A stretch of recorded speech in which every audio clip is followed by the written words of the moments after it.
All right, you guys. Well, let's kick this thing off. We are 16 minutes after the hour.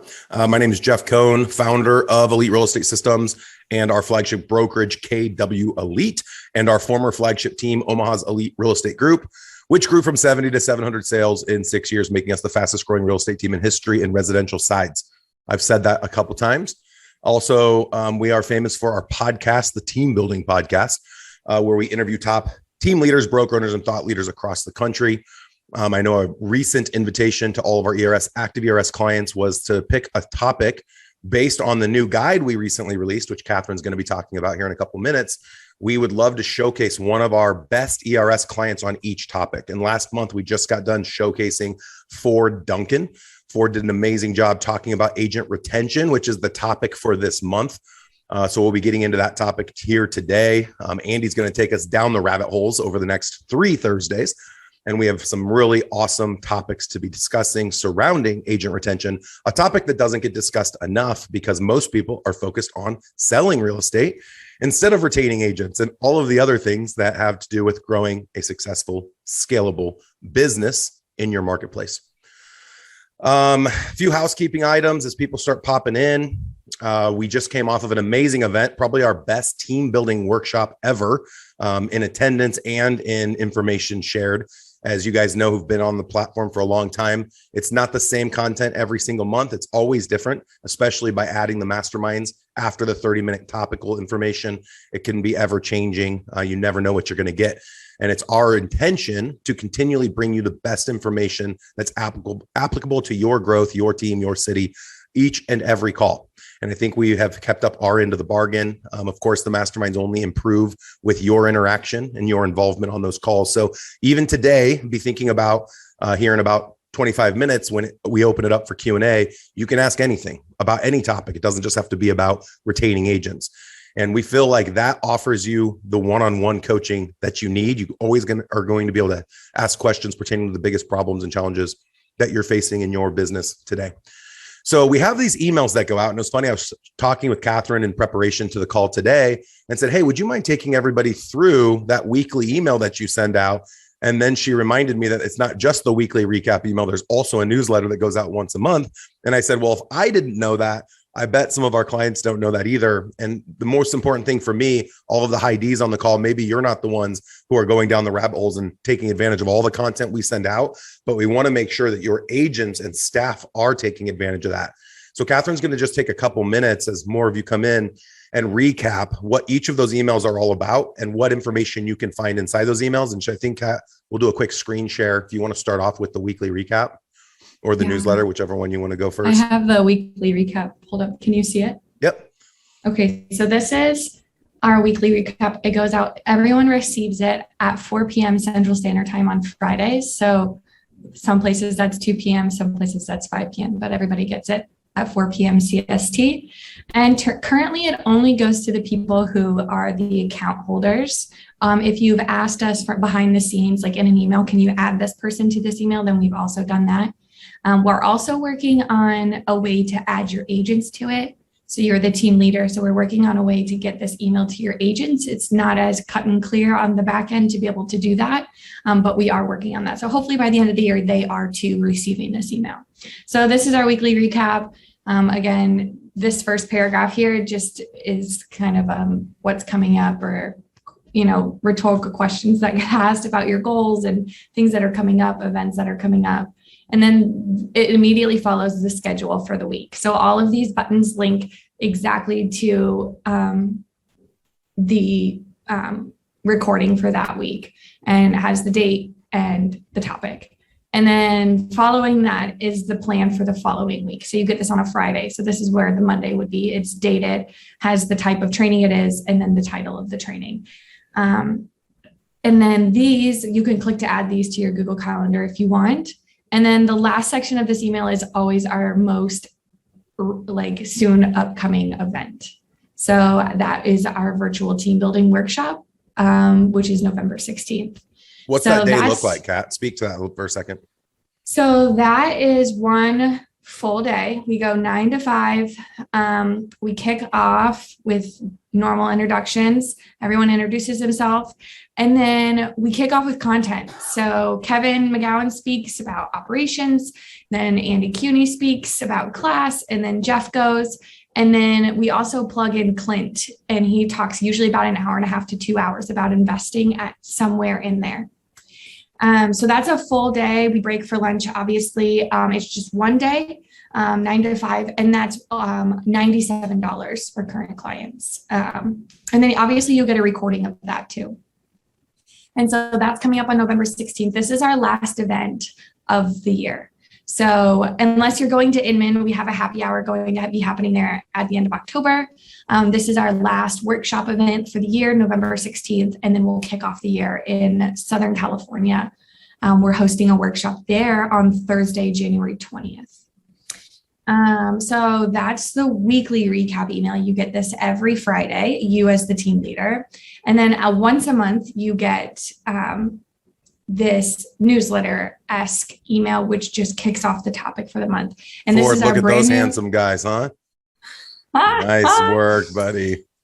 So this email has taken a new change. Ford kicked off this new newsletter style for us where we're interviewing one of you to kick off the topic. And we know that Ford was a good selection. And he was here in September to record. So he's actually in office. A lot of our recordings are virtual via Zoom, but he was actually here. So we got to record. You can watch his session. It's also going to be turned into a team building podcast here in a couple of weeks. So you can listen to it there too.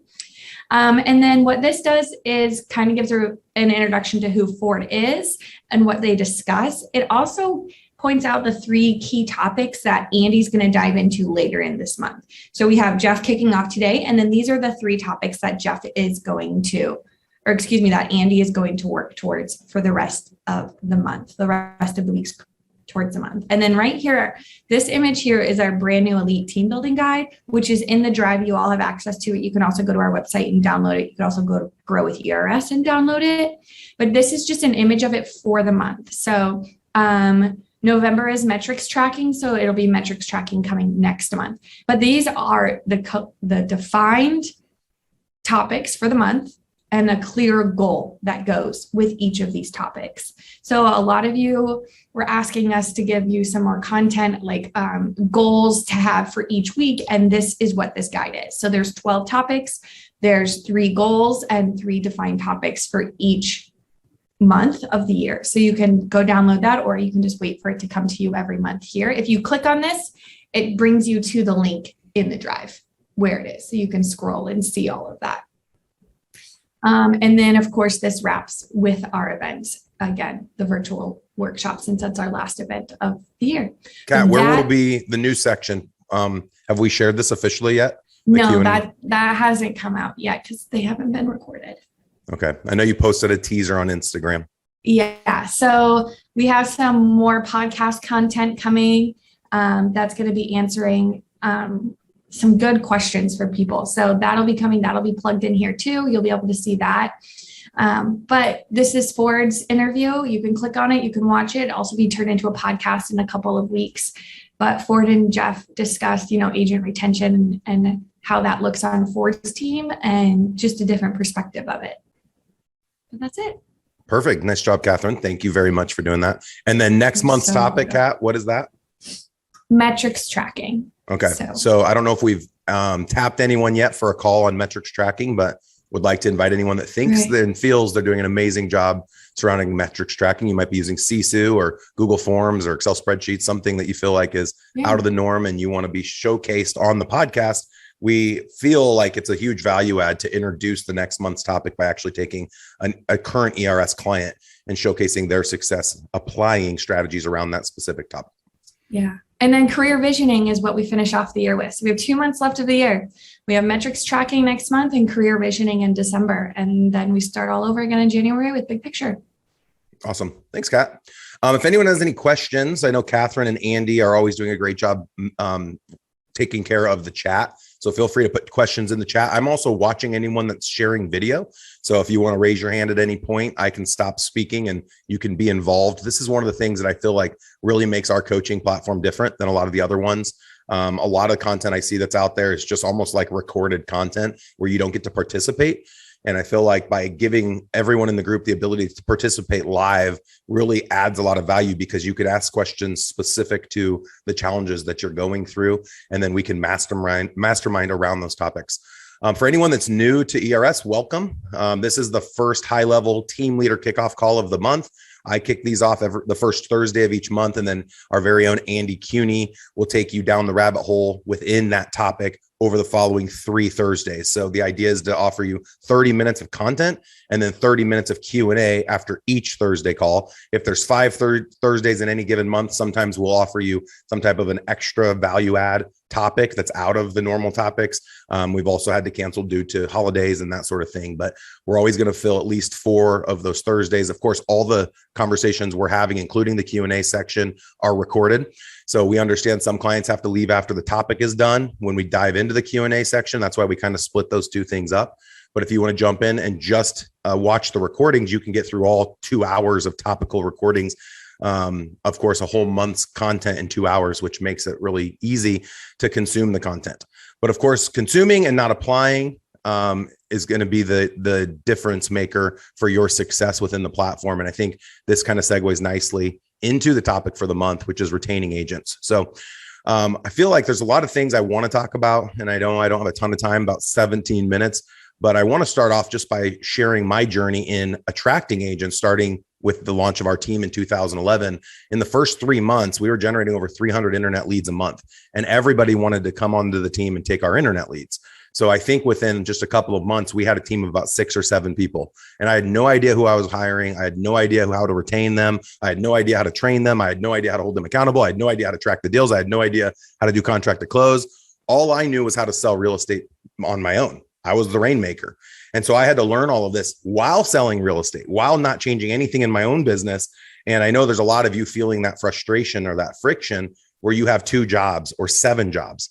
Of course, it's a lot easier today to just sell real estate and not worry or not focus on recruiting and retention and contract to close and all these other things, which are growing a business. I was recently talking to a top producing agent in Omaha who told me she made $500,000 last year, sold 101 houses, netted $500,000, and doesn't understand why someone would want to run a real estate team or a brokerage when you can make that much money and not have to worry about anything. And I said, how many hours did you work a week? And she told me 60. And I said, well, what did you have to worry about? And she's like, well, of course I had to make sure the contract, all of us know what all the things were that she had to worry about. I said, share with me the difference between having a job or owning a job versus owning a business. And she's listened to the podcast and she understood the ideology behind the importance of building a business that can grow without you being necessary. But I think a lot of people see that as a pipe dream. They don't actually believe to their core that it's a possibility to grow something where they're not necessary. And if it's you having a job and that's an intentional choice because you don't want to put in the work or effort it takes to build a scalable business, then at least you're empowered to make that decision. But if you want to take it further, which there's no right or wrong, but if you want to take it further, of course, the topic of agent retention is going to play a major role in your success of being able to scale a business. So I hear agents all the time that will complain that they lost an agent, and I'll ask them how many agents they have, and they'll say 3. So of course you lose 1 agent and you have 3 agents. What percentage of your agents have you lost? 33%. So I've likened this in the past, and this is very elementary, to a bridge. And I've thought of the agents as the pillars holding up the bridge. So would you rather have a bridge that's held up by 2 pillars or 100 pillars?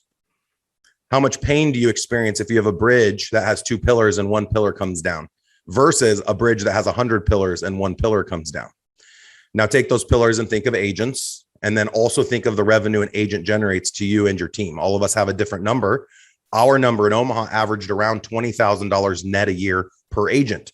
So back to the bridge analogy, if I knew I was going to make $20,000 per agent and I had 100 agents, how much pain am I going to feel versus if I had 2 agents or 3 agents?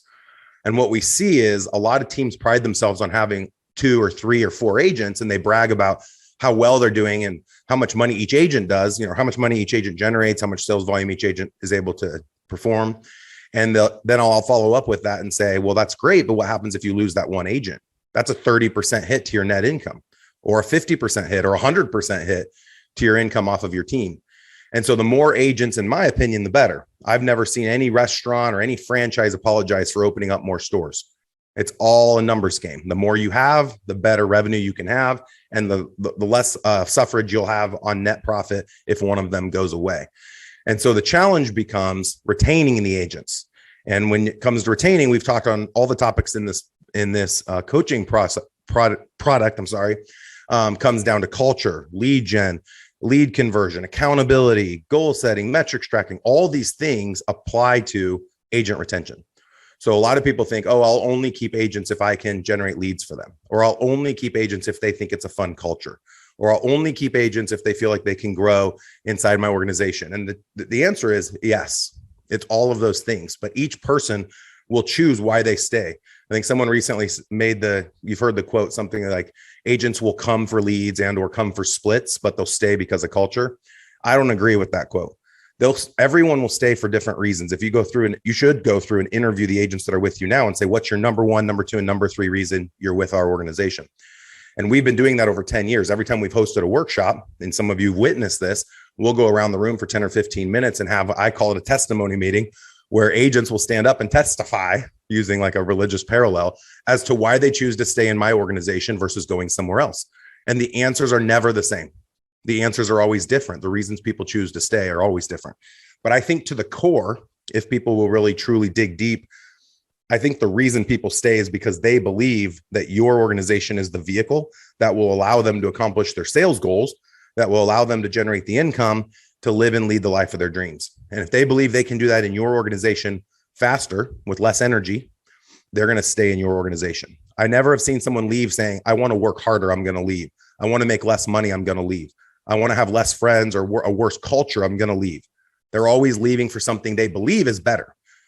Now, we've tracked analytically when agents leave our organization, when we were running the flagship team and now as KW, we've tracked to see if agents would perform better out of the team versus on the team. And the numbers were pretty surprising. 50% of agents that have ever left, and we've probably lost 100 plus agents over the last 10 years, 50% are no longer licensed realtors. So there were a lot of agents that left our organization and said, yeah, if I can't make it with these guys, with all these systems and processes and support, I'm out of the business. Out of the 50% that stayed in the business, half of them, so a net total of 25%, actually had a year where they sold more not on our team than they did on the team. The other 25% never had a better year than their best year with us. So if you look at the net total, only 25% of the people that left the team had a year better, which is pretty interesting. 75% either left the business or never performed the same. And it's not a surprise to us. So then you ask yourself, why did people leave? A lot of it was ego generated. A lot of people wanted to be like me. They wanted to be like Eric. They wanted to be like Vince. They didn't believe that in the team, they could be like us. They had to leave to be like us. And one of the reasons I think that was the case was because we weren't a brokerage. We were a team, and we weren't able to offer the agents in the team the same value adds that the broker was able to offer. The policies at Berkshire Hathaway at the time, and still today, don't allow the teams to offer the same splits that the brokerage is allowed to offer, which is a huge conflict of interest, which was one of the main reasons we left and started our own brokerage. We couldn't compete with our own broker who was taking our agents. We lost over 50 licensed agents to Berkshire Hathaway over the 5 years that we were at Berkshire Hathaway. Think how crazy that is. And we allowed that to happen. We literally would talk to the owner and say, this is a huge conflict. He's like, well, they're picking the best spot to go. I mean, he didn't feel any remorse, didn't think it was wrong. And so we have a policy now, and I would invite everyone to apply this policy as you allow agents to build teams and within your team and or within your brokerage, that an agent can't leave from one team to another or can't leave a team to start their own team under you unless they get the team leader's blessing. So if I have an agent on a team, let's say Andy has a team of 5 agents and one of them wants to go to another team or wants to come under the brokerage, they only can do that with Andy's blessing. That's how you run a business. You give the authority to the person who's brought them in, who's helped them, who's trained them, who's provided all this resources and support. You don't create a conflict inside your organization, which is going to create a horrible culture, which is exactly what we left. So another ideology behind agent retention is hiring a lot of agents. People will complain they don't have enough agents. I think it was Norm last year when he came to the workshop. He made a comment about not having enough agents and, something about his overall sales volume. And I said, well, how many agents do you have? And he's like 4 or 5 or something like that. And I said, well, you'll double your net income if you can just double your agent count and help them perform the same as the agents you have. And he's like, well, yeah, that's a good point. But a lot of people get into it and say, I don't want to get too big. How many of you have heard, and you can show a show of hands, how many have heard people start teams and say, I don't want to get too big. I just want a couple agents.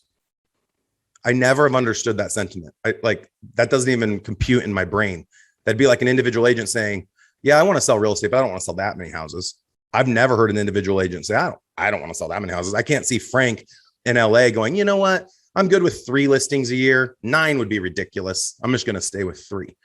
Well, that's the same noise I hear when someone says, I only want 3 agents. I don't want 9 agents. I don't want 18 agents. I don't want to be like Jeff Cohn with 30 agents, or now 150 agents, or 1,000 agents, or Gary Keller with 180,000 agents.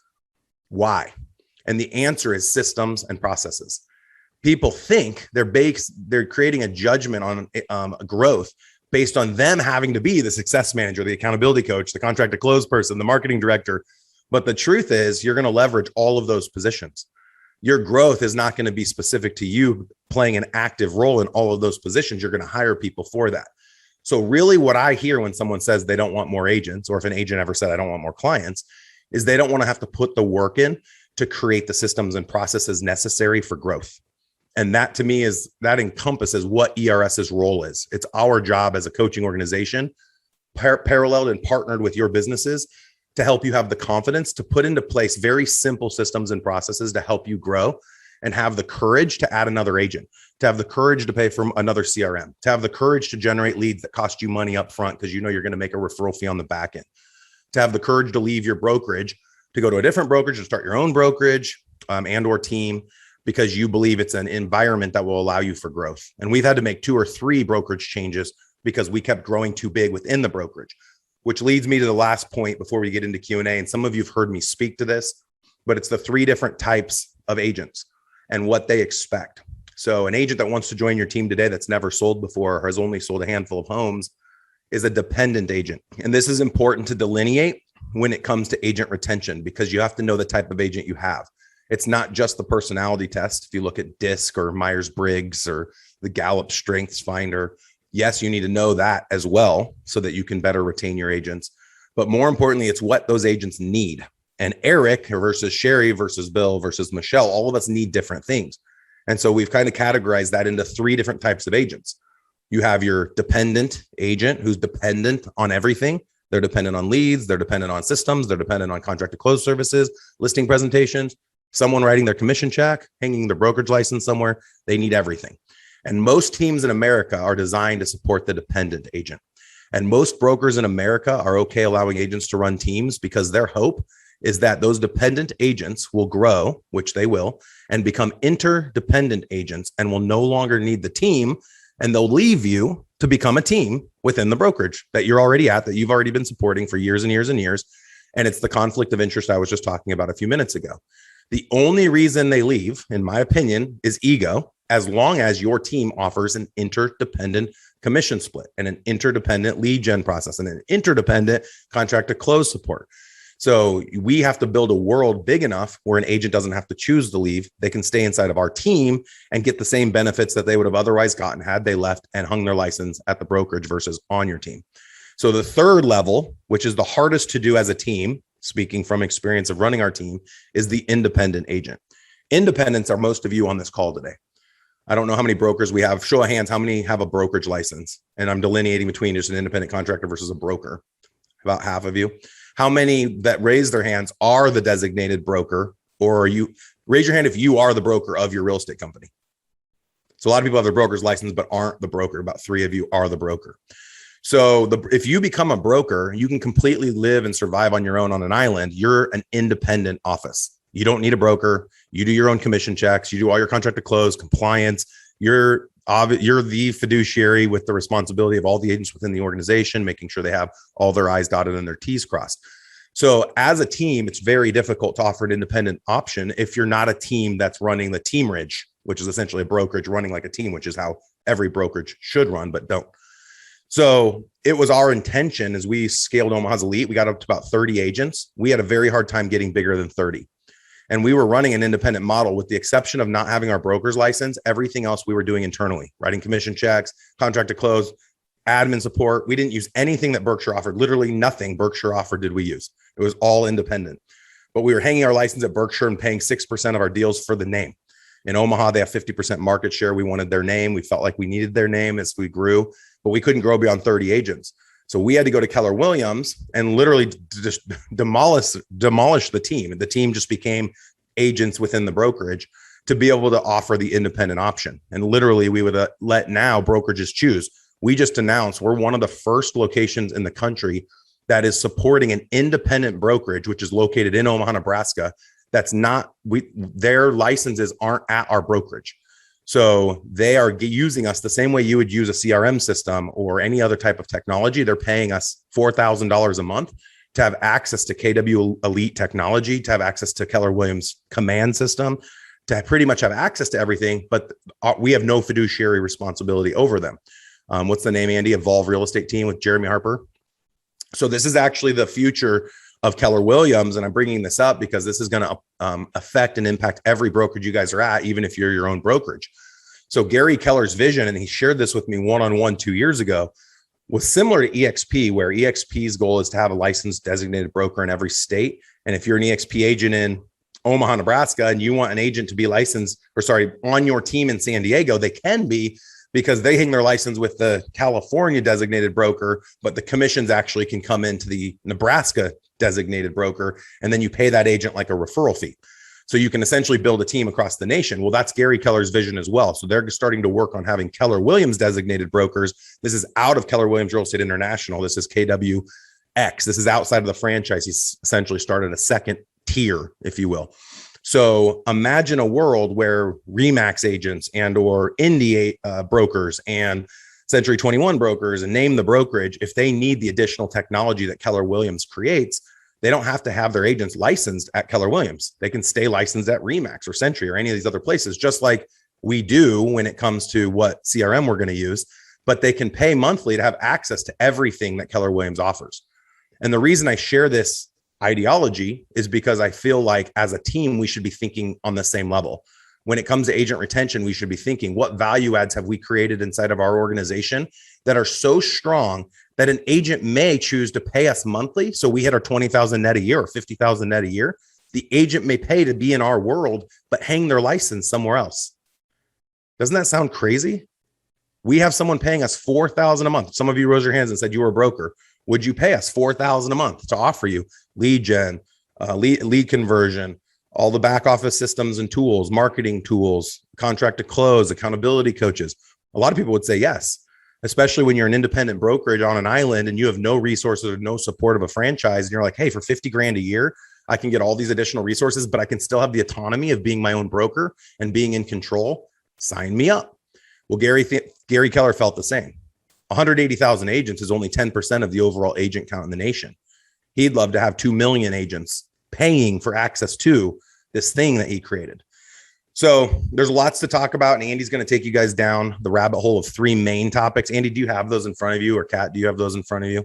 The agent retention is going to play a major role in your ability to grow. Everyone knows that, but you only want to retain the right agents, and it's okay to lose certain types of agents, and Andy's going to get into that.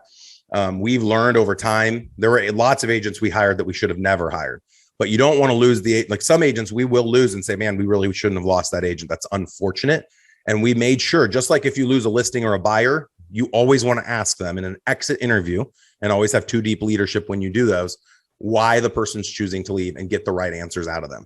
And when they share those things with you, sometimes you'll have the opportunity to save that agent. Maybe there was something they didn't know. Maybe they didn't know you could change their split or change the value add or offer some type of other service that they thought they couldn't get inside your organization. Most of the time, if someone comes to us saying they want to leave, even if we save them, they're going to leave inevitably over the next few months, is what we've experienced. I'd almost say every agent that ever came at any point and said, I want to leave, and we saved them, they ended up leaving anyways, because they thought there was something else out there better. But it's important to find out, why are they choosing to leave? And is it something that you're okay with? Like, they want everyone to drive Range Rovers and your team drives Kias. Sorry, we're not going to buy Range Rovers for everybody. Like, there are things that people say they want, and you're not that, and that's okay. And I think that a part of in my life where I felt like a lot of stress went away was when I started to discover who I was as a leader and who we were as a company and as a team. And I no longer carried this control or this stress that someone left because that's something I did wrong. I had the confidence to say, you know what? We are what I want us to be. If someone chooses to leave, they're simply not a good fit. And being able to admit that and being able to feel that in your heart or in your soul will eliminate a lot of stress for you. How many of you know what I'm talking about and have felt a burden when people leave? Like, you did something wrong. You weren't the right coach. You weren't the right teacher. And you start to feel culpable. Like, could I have done something else? Was I too busy? Did they not get the attention that they deserve? Once you have the confidence and the maturity to say, you know what, we offer enough training, we offer enough accountability, we offer the leads, we have structure, we have a great culture, we're doing all these things right. And this person's upset about X, Y, or Z. They're probably not the right fit. We can't be the best fit for everyone, and that's okay. And so our goal over the month of October with this topic of agent retention is to help share with you guys some strategies that we have found have worked in our business to retain better agents, to retain top tier agents that fit our culture for a longer amount of time by focusing on this independent, interdependent, and dependent model, making sure we are the solution for all three, dependent upon what category they're in. And then making sure that in our organization, people have the belief system that they can make more money in less time with less energy and be able to realize their life's dreams. And we'll talk about that at the end of the month, end of the year when we start getting into goal setting. But if they believe they can do that in our world, why would they leave? And there are other answers. I've had people say, I don't want to work as much. And I feel like there's pressure in our environment to work hard and sell a lot of real estate and be successful. And I only want to sell 2 houses a year. And we're actually okay with that. It's not our job to tell people how many houses they have to sell. It's their job to define how many houses they need to sell. And we just need to be the solution to allow them to do that. But there is peer pressure when you have a lot of high functioning individuals pushing you to be better. And some people truly just want to be lazy and don't want to work hard, and they feel that friction. And so they'll choose to leave because they can't play. And I totally understand that. I wouldn't want to be in an environment of high success and people accomplishing at a high level. And I'm just over here on the sideline doing 2 or 3 deals a year. But we are okay allowing that from a cultural standpoint, because it's not our job to tell people what kind of life they need to live. So let's open this up to Q&A. We can speak on topic. We can speak off topic. If anyone has to leave, go ahead. No hard feelings. Appreciate anyone that was able to come in today via video. Love being able to see you guys. I watch all your faces and kind of feel the energy and work the room, so to speak, by you choosing to share your video. So I appreciate that. Those that don't, it's usually because you're driving or walking on a treadmill, and that's okay as well. But if you are in a position in the future to be on the video, it adds a lot of value. Also, just as a reminder, and I think most of you have done it, always include your city, state, so that people know for referral sake where the leads need to go. If you want to give a lead to Wyoming, Chad Wordsum is how do you say your last name? Wordsman is covering all the state of Wyoming. So Chad, you're going to get a lot of Wyoming leads, hopefully. He's good with that. He'll help refer them out. All right. Well, let's open this up to Q&A. We can talk about anything. We'll end at 15 minutes after the hour. Catherine, another thanks to you for doing a great job outlining the weekly recap emails. I know we are working arduously to make sure that those are going out to your guys as individual agents, but I think I would recommend as the team lead to have a function yourself and or with an admin to forward that out to your team email. Most of you have your team's name at gmail.com or whatever email server you're using. I'd recommend pushing that out every week because it's a great recap and reminder to your agents to be consuming that content. And then also, I think now we're going to start interviewing a person from ERS before a topic kicks off. I think that Ford did an amazing job this last couple of weeks when we did that in-person interview covering agent retention. A lot of the things I talked about today, Ford and I got into and talked on. And I think that that's a good way to kind of prepare or have a topic you can listen to before getting into content. And I think that'll help improve the content that we deliver as well as the Q&A section at the end. Frank asked in the chat if you could briefly explain interdependent agent again. Mm-hmm.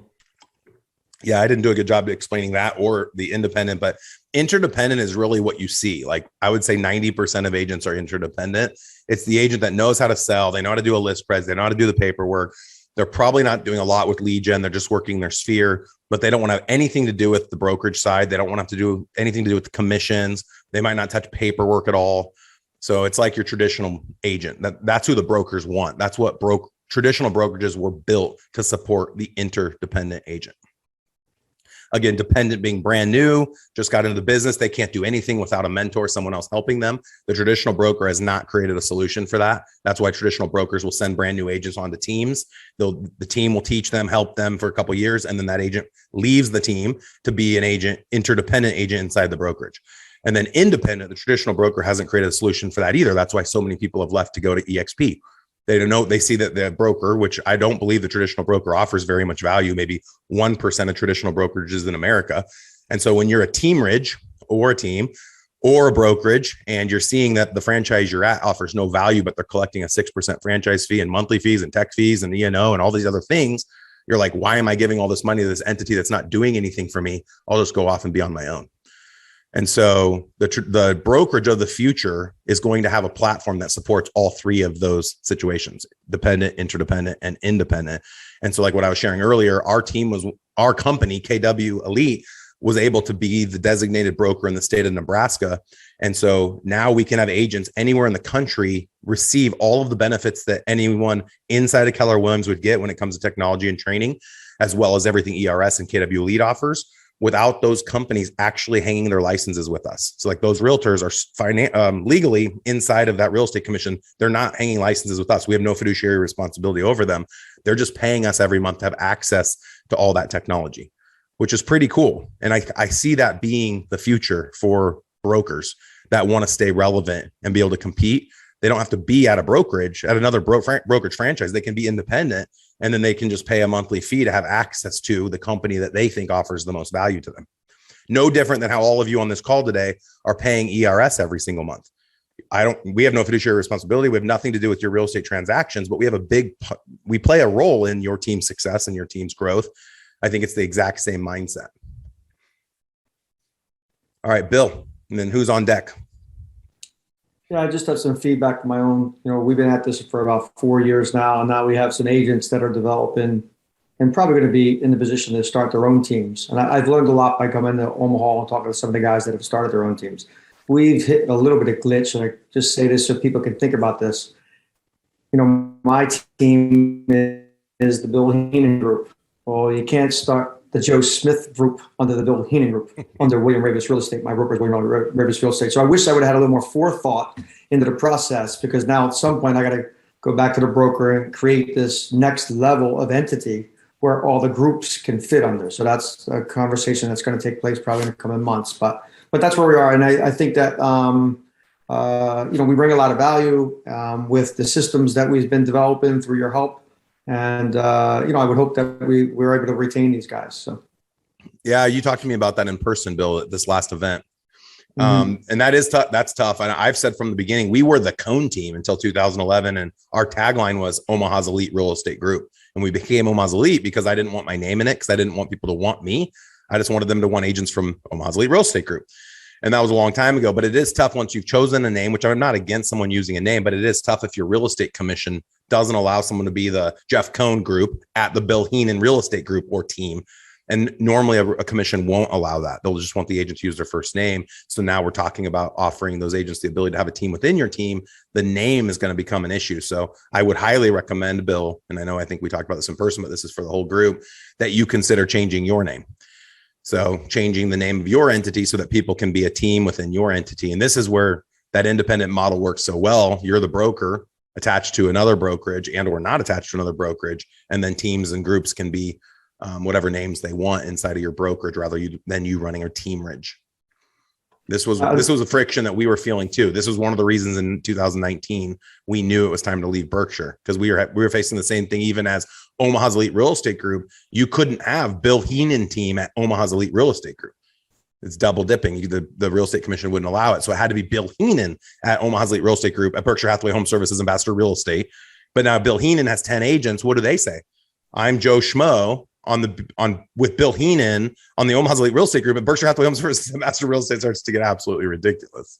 Right. So I think one of our answers is that we create an affiliation under the broker, not a direct answer to the broker, just an affiliation. So this broker has done that in the past with other offices, so that will have to be our position. Yeah. Because our commission doesn't allow, they just passed the law, and you guys want to watch out for this, because if this holds, it might spread to other states, that any teams have to be the first and last name of the lead team. So Bill Heenan team, Jim Smith team. It cannot be anything Oh yeah, you else. were telling me this. So that was crazy. Yeah, they're requiring a name. Like I wouldn't have been able to do Omaha's Elite Real Estate Group.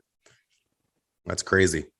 Yeah, that's funny. That shows a huge dysfunction in the way that brokerages and real estate commissions think about what a team is. They literally are taking away your ability to have your team be a business, to force you to have your always name in looking it. out for the client.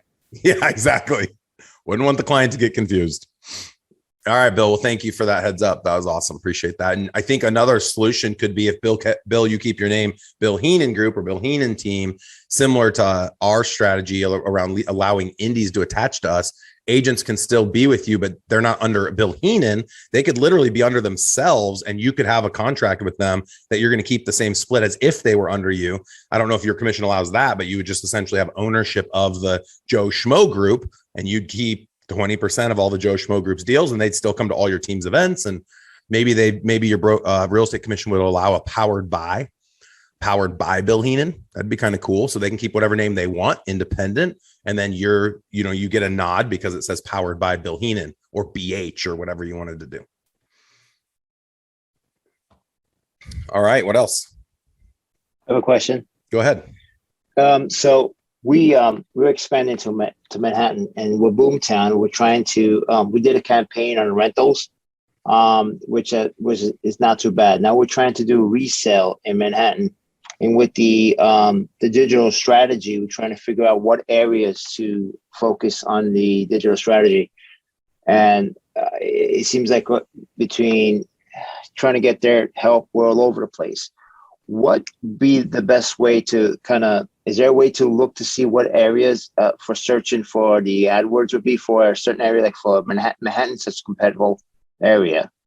Yeah, Boomtown can target geographically. You can also target, like, you pick the demographic. I'm pretty sure they can actually search on price point, physical location. Andy can probably better speak to this than I can, but if you tell your Boomtown rep what you're wanting to look for, we're talking traditional residential resale now, right? Not just rental acquisition.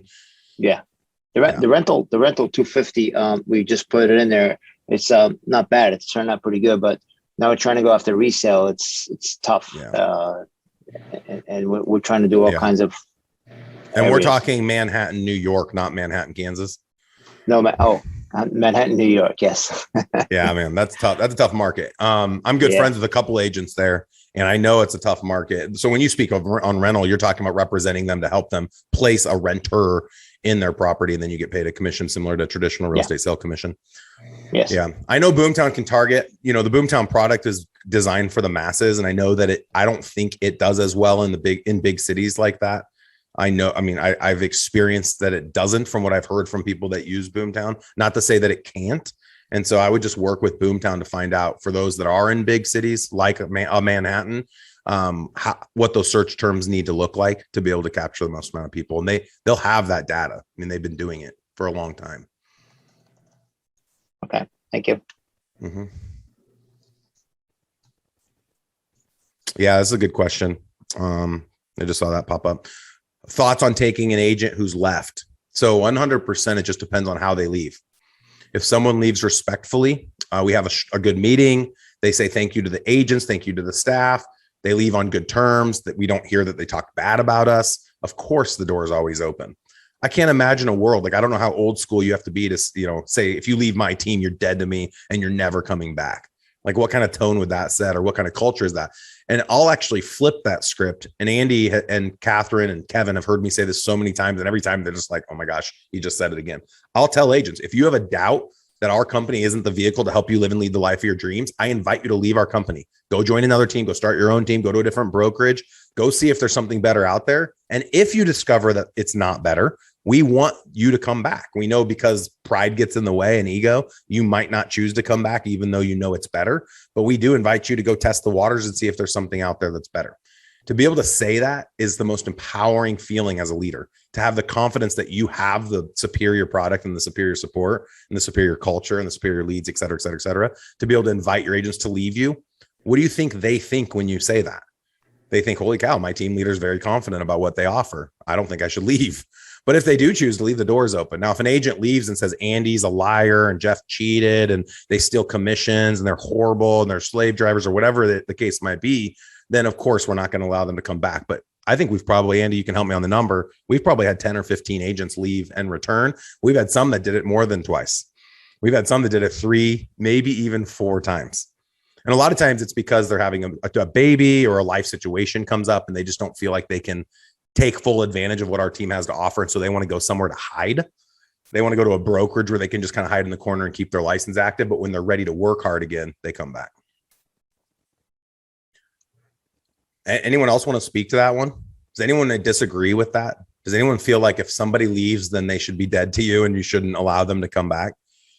It'd just be a very strong scarcity mindset. Like it'd be like someone loves McDonald's and then decides they want to go to Burger King. And so McDonald's is like, nope, you can never come back to McDonald's because you went to Burger King. Like that's stupid. Why would you do that? I don't know why you would do that. But someone can disagree with me if you want. I'd love to hear about it. All right, next question. I actually have a question if no one's going to jump in. Yeah, go ahead. So I've got a particular team member on our team who I can't break through the pessimist mindset that is kind of set in as of late. Every time we meet for our one-on-ones, there's this constant discussion that we have about the market out here in Las Vegas and how our inventory just continues to plummet. And we actually just got accepted as a Zillow Flex partner. So like we've got all these great things happening for the team, but it somehow always comes back to this, but oh my God, the market's so dismal and there's no inventory and how are we going to do this? And it's, you know, hey, the grass is greener. So why don't we focus on that and all these positive things that are coming our way, even in this dismal market? How have you handled folks on your team who have had that pessimist mindset that I can't seem to break through it? And just when I think we're making strides, it somehow again comes back and you're going, crud, you know? Yeah. Andrew, your situation, all of us have had that agent. I think all of us have been that agent. I think a lot of times we become victims of the messaging that we get from media, the messaging we hear our brokers say, the messaging we hear the news outlets say. But if you look at data will trump all. So my guess is if you look in the Las Vegas area at total unit sales, that the unit sales this year versus last year versus the year before are very similar. And what I would say to them is, hey, there's 40,000 unit sales in Las Vegas, and the specific county we're selling in, there's 10,000 unit sales. Don't worry about what market we're in. Don't worry about what president we have. Don't worry about what pandemic we're experiencing. Go get the 10,000 unit sales. How many sales did they have last year, this person? Oh gosh. He's one 10, of our top 20, performers. So 50? he's got over 20, 25 up in that range. Yeah. And he's got a huge book of business. His business is very referral based. He's been in the game 15 plus years. Yeah. He's got great clients. So I try and remind him of these things. And I think focusing on it even more, I need to just keep driving it home and drive it home further. You can't personally, none of us can personally convince someone by the words we say. I think you have to work on helping him or all of us, her, if it's a female situation, change their actions to get different results. So it goes back to the book, Who Moved the Cheese? The cheese for this person has moved. The way that they get business has changed. And so the pessimistic around this overall sentiment that they're sharing with you is real. In their experience, they're not getting the referrals they're used to enjoying, or they're not getting to close as many buy sides because there's so many multiple offers. Like their life has changed. And this is where leadership comes into play, because the onus is now on us as their leader, as their success manager, as their accountability coach, to help them change their actions. And only then will they be able to change their mindset. Our mindsets don't change until the results change based on our actions. That would be my number one. Andy, why don't you speak to this too? Because you're dealing with this way more than I'm dealing with this. Yeah, a lot of times what we do, and Andrew, you brought it up there and Jeff did as well, is I start to bring up statistics, right? And I say, well, here's the deal, is if you're having a struggle for, 1, 2, 3 months, whatever it is, and you are, you're starting to have that mindset where they start to blame, it's the market, it's the leads, it's the whatever it ends up being. It is really, really helpful to be able to literally show peer success that is happening right next to them and explain to them that it is not these things that you're placing blame on. And Jeff's exactly right with Who Moved the Cheese. It's something with you that has happened. And we've got to figure out what that is, right? So we always want to talk about, always show them. It's so amazing when somebody comes in here and wants to tell me about the market. You guys hear me harp on this when we do our Monday, Wednesday trainings as well. It's never the market, right? The opportunities are there. It's what we were doing to get those opportunities, right? Something has changed within that. So I always put it back on them and say, what are you not doing or not doing that has caused this change? Because the market wasn't it. Yeah. And last, this year, he's already got 20 transactions. Last year, 20 as well. So he's already set to outpace what he did last year. And we've got, like you said, Andy, we're sharing success every day. He sits next to two other top performing agents, and they're constantly feeding off one another.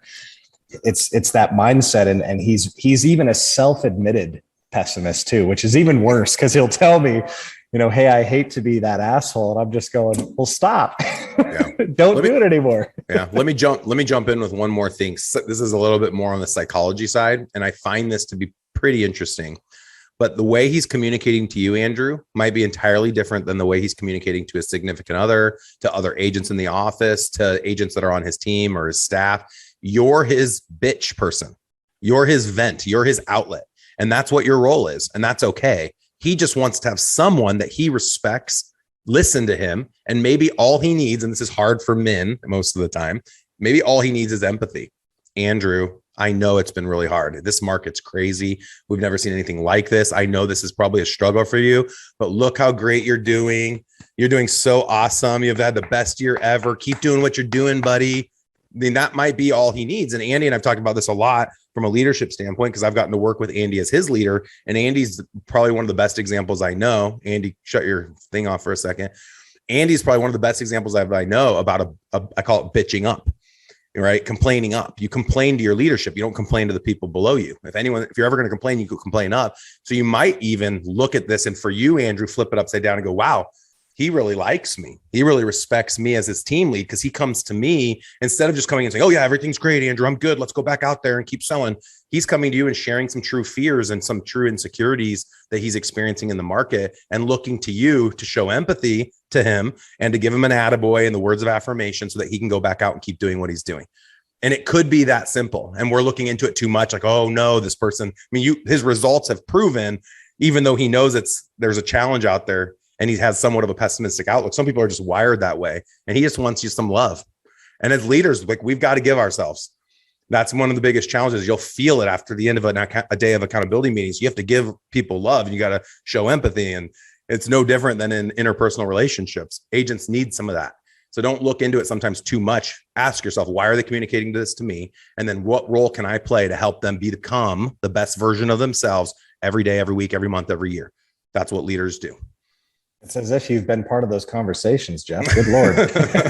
I mean, he just last week, he actually made that exact comment. And he said, look, I'm sorry that I feel like all I do is bitch when I come to you. And I said, that's fine, Greg. Like, I'm here to listen. And I try and turn it into a high level conversation then about the market. Okay, well, what do we think could, alter the market like we saw when the pandemic hit, or what, I try and then say, well, let's get into a very high level discussion about what you think is going to change the market, or what you think is going to add inventory to the Las Vegas Valley. And I try and get his wheels turning, and at least get his mind thinking about something other than just the doom and gloom. And it tends to work out pretty well. So thank you. I appreciate the advice. Andrew, I appreciate you bringing that challenge up to us as a group. And I think you handled it very well. And he's lucky to have you as a leader. Appreciate that. Thank you, Jeff. All right. Who's up next? Got 5 minutes. We can get into something. Where are we going? What are your guys' biggest pain points? Anybody on here using Boomtown Success Assurance, and give me any insight on how you feel it's working for you if you are? Hands up for anyone that's used it or using it. Boomtown Success Assurance. We got a couple. Anyone want to speak to it? Frank? Is that the concierge? Is that Success Assurance? Yep. And real quick, Frank, so that I can bring context to the question, because it's applicable to everyone. Boomtown created correct me if I'm wrong, Sherry, but essentially it's an internal lead scrubbing system.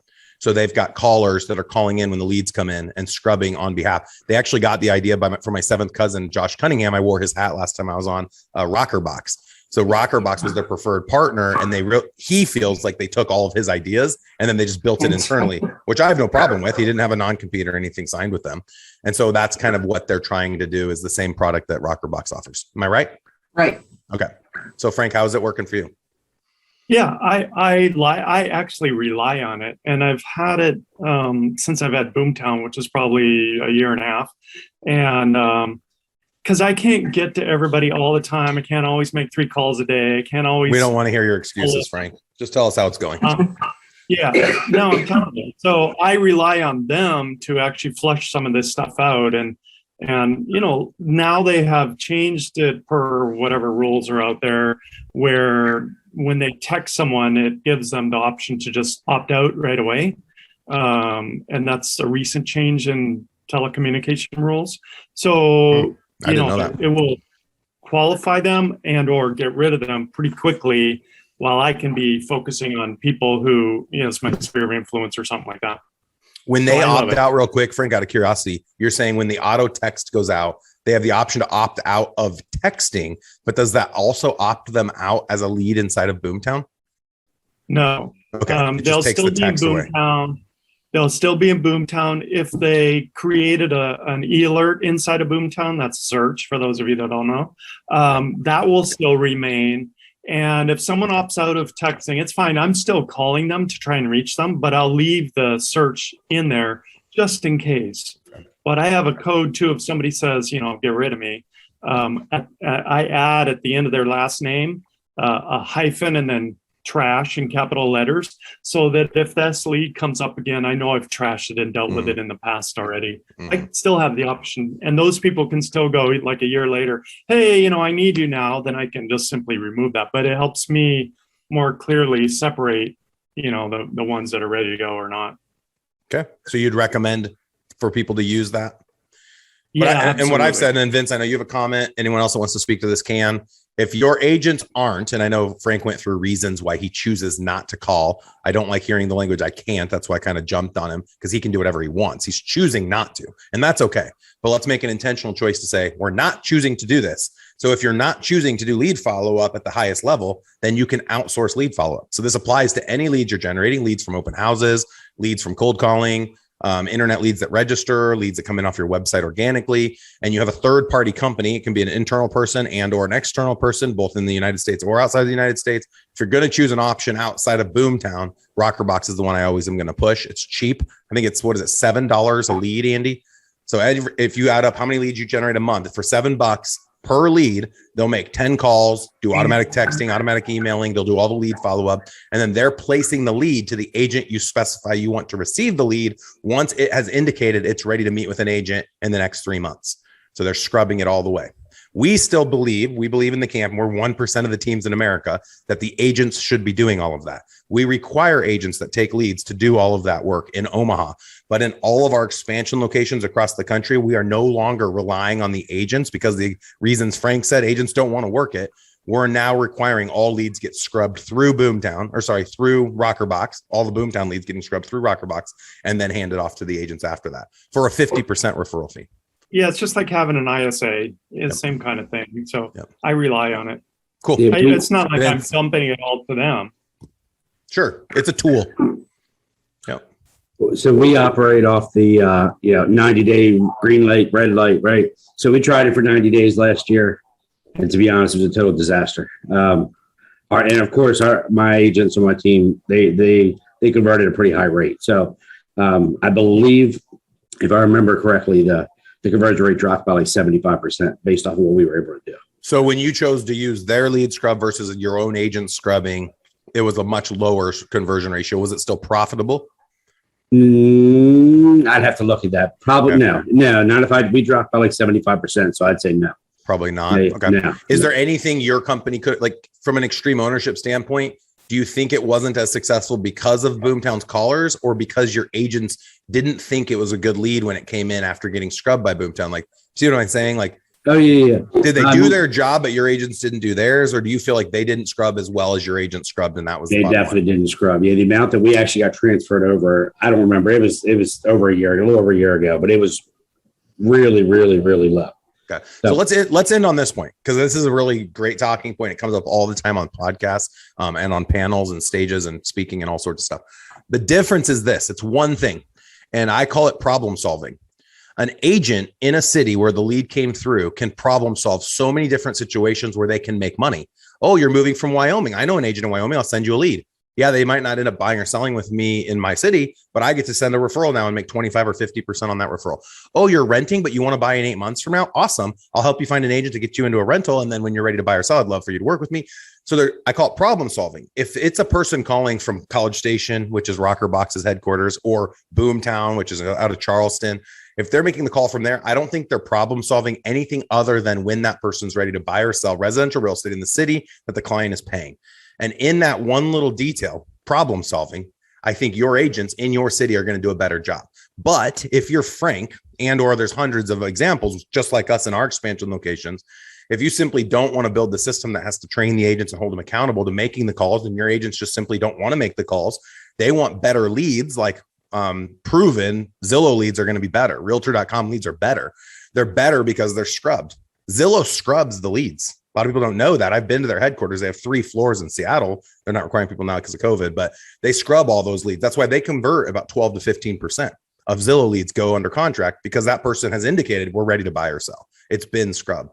But if you can get your agents to do it and you can build a systematic process behind it, I think it's best to have your agents doing it. If not, the second best thing would be going, Sherry, like you're doing through Boomtown. I love the red green. Vince said he went 90 days. I'd say give it 90 to 120 days with Boomtown. And if you feel like it's not what it should be, then I'd go 90 to 120 days with Rockerbox and compare the two. How much are you guys paying right now through Boomtown?